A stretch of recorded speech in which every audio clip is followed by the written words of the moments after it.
kebetulan hari ini itu ada belasan ribu kepala desa berdemonstrasi meminta revisi undang-undang desa. Kan ada semacam aspirasi tuntutan agar ada perubahan periodisasi jabatan kepala desa.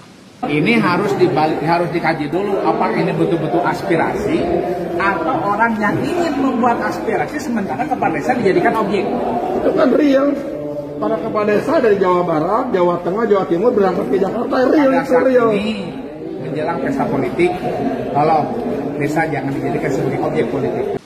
Dalam Undang-Undang Desa Nomor 6 2014, di mana saya juga ikut mengegolkannya, itu kan masa jabatan kepala desa itu per periode 6 tahun kali 3.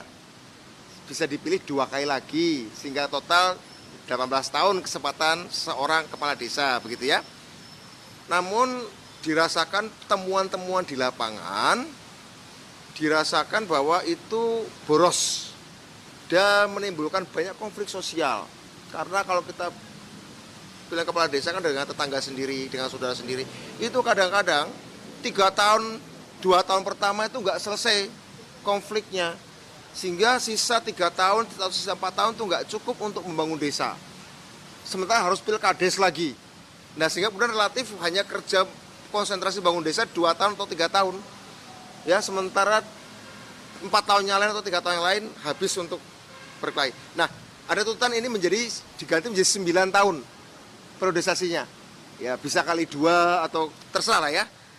Tapi jabatannya nggak lagi 6 tahun periodisasinya.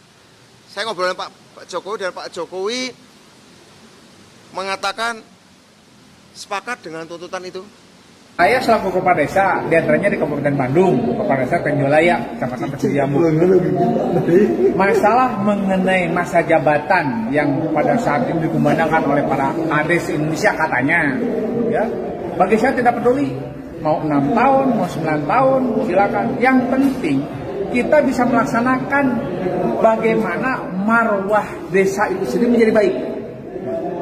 Yang penting tuntutan saya bukan masalah masa jabatan, tapi kewenangan kepala desa dalam mengelola anggaran di desa itu masing-masing. Yang pada saat ini dirasakannya seakan-akan dipelintir atau dijepit.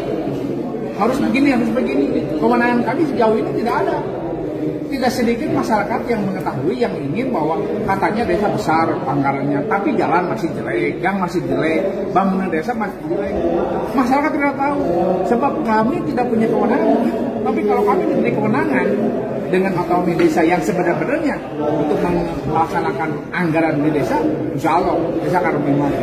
Tapi kan jelas Kak, yang namanya kewenangan kepala desa itu menurut Undang-Undang Nomor 6 tahun 2014 jelas menang dalam otonomi desa dan lain sebagainya. Menurut Ata bagaimana? Tidak seperti itu.